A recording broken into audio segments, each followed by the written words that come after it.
मोरेदा हौजिक Covid की ओइरिबा फिवम असि यामना फबगी मोंगनी मिपुं खुदिमक अनाबा लेत्रबा नारोइद्रबा मोंगनी हौजिक मोरेदा लेरिबा मिउइसिंगना खन्नरिबा असि हौजिक कोविड 19 लेनागी अकीबा मत्ता उद्रे मिपुं खुदिमक मास्क सिनबा लेपखरे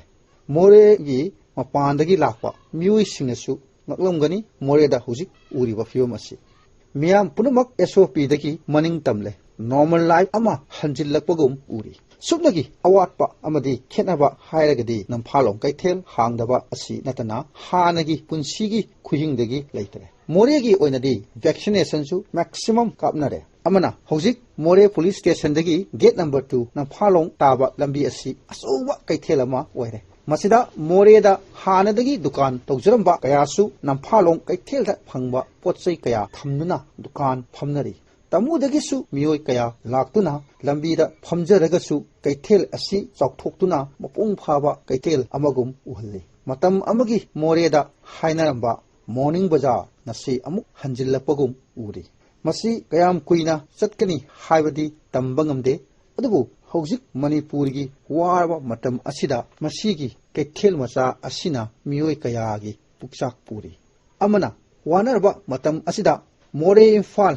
siriba gari gi miyoi singna gari gi bhara yamna ka henna loba asimadi miyamna yamna penade masibu yengsinbinaba leitrabra haibasini miyamna phongdoknariba wafam amana tanja asida government na minungsi utpiraga warba miyamgi khanbiraga MST Selanbir Badi Haiba Asini Miamna Pongdok Nariba. Hojik Moreda Mui Kaya no Makangdana Lakwa Hore. Lainaba Hotel, Sak Hotel, Dukan, Sanaba, Taknaba, Loinamak Hangwa Hore. Moregi water supply asi matam amada samada humpu humdra gi area cover toduna miamda toti ising phangan lambani. Adubu Moregi water supply asigi capacity sauthokhiba amadi upgrade tawkhibadagi miyamda water supply yodaba masing yamna hengkatkhre hanagi leramba pipe mayam ama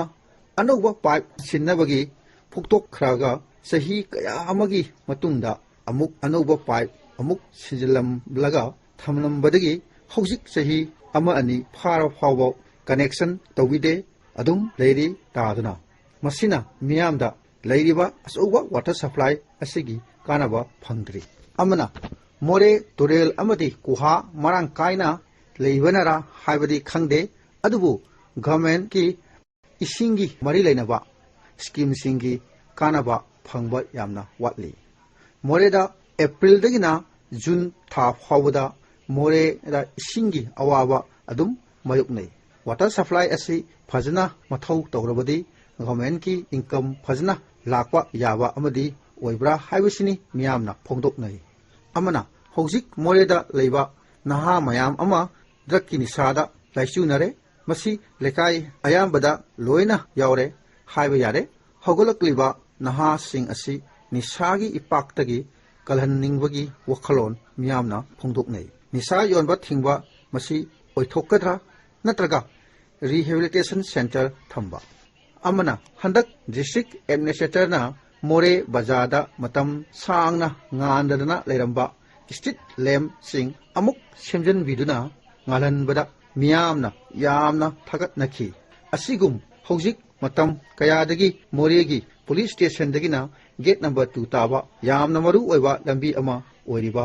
asidasu ngandana leiriba